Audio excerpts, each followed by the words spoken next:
Winter weather advisory. Winds may gust to around 40 miles an hour Tuesday into Wednesday.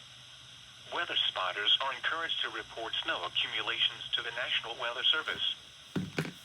Oh, here is a hazardous weather outlook for east central Indiana, southeast Indiana, northern Kentucky, central Ohio, southwest Ohio, and west central Ohio.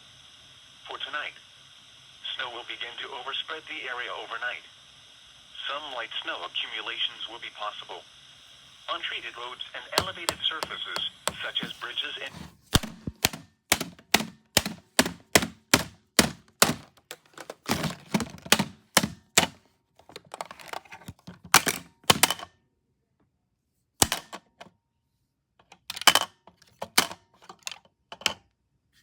You scared me.